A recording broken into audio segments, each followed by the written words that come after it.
महाकाली का जन्म। जब देवी ने राक्षसों का संहार किया, जब पाप अपने चरम पर हो, जब अधर्म देवताओं को भी रुला दे, जब राक्षसों का आतंक त्रिलोक में फैला जाए, तब जन्म होता है महाकाली का, देवी का वह स्वरूप जो स्वयं काल को भी निगल जाए। आज हम जानेंगे महाकाली के जन्म की रहस्यमयी और चमत्कारिक कथा। एक समय की बात है, असुरों ने तपस्या करके ब्रह्मा जी से वरदान प्राप्त किया। विशेष रूप से 2 असुर, शुंभ और निशुंभ। इन्होंने वरदान मांगा कि उन्हें कोई देवता, दानव या मनुष्य पराजित न कर सके। ब्रह्मा जी ने यह वरदान दे दिया। अब उनका अहंकार बढ़ता गया। उन्होंने इंद्रलोक पर आक्रमण किया, देवताओं को पराजित किया, स्वर्ग पर कब्जा कर लिया। अब देवता हुए विचलित। वे पहुँचे हिमालय में और माँ पार्वती से प्रार्थना करने लगे। उनकी पुकार सुन देवी का तेजोमय रूप प्रकट हुआ। यही थी माँ दुर्गा।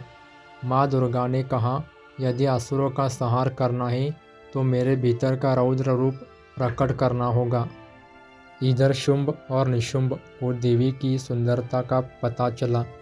उन्होंने संदेश भेजा, या तो हमारे साथ विवाह करो या युद्ध के लिए तैयार रहो। माँ दुर्गा मुस्कुराई और कहा, जिसने मुझे युद्ध में हराया वही मुझे प्राप्त कर सकता है। और तभी शुरू हुआ महासंग्राम। शुंभ निशुंभ ने अपने सेनापति चंड और मुंड को भेजा। उन्होंने माँ दुर्गा पर हमला किया। तभी माँ दुर्गा के भ्रू मध्य से एक विकराल शक्ति निकली, अग्नि ज्वाला के समान अट्टहास करती हुई। माँ काली प्रकट हुई। उनकी आंखों अग्नि से जल रही थी। गले में नरमुंडों की माला, हाथों में त्रिशूल और खड्ग और जिह्वा बाहर निकली हुई। माँ काली ने चंड और मुंड का संहार किया।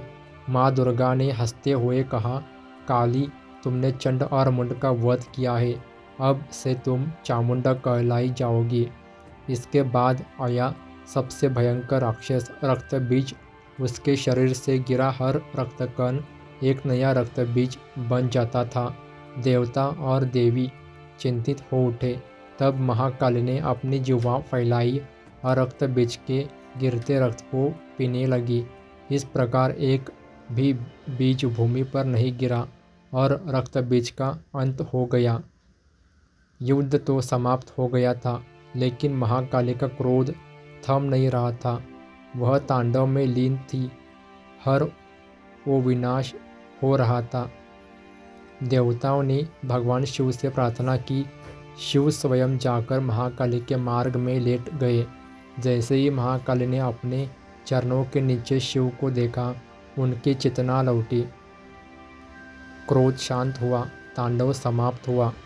महाकाली केवल विनाश की देवी नहीं है, वे समय से परे है। वो जन्म और मृत्यु दोनों को नियंत्रित करती है। उनकी पूजा से मनुष्य अपने भीतर के अंधकार को मिटा सकता है। वो हमें भय से मुक्ति देती है और ज्ञान के प्रकाश की ओर ले जाती है। जब भी जीवन में अंधकार गिर जाए, जब भी भय और अनाचार सामने खड़ा हो, तो महाकाली की याद करें, क्योंकि वही है जो काल को भी पराजित करती है।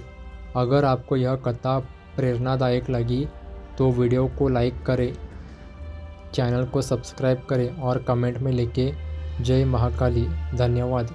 हर हर महाकाल।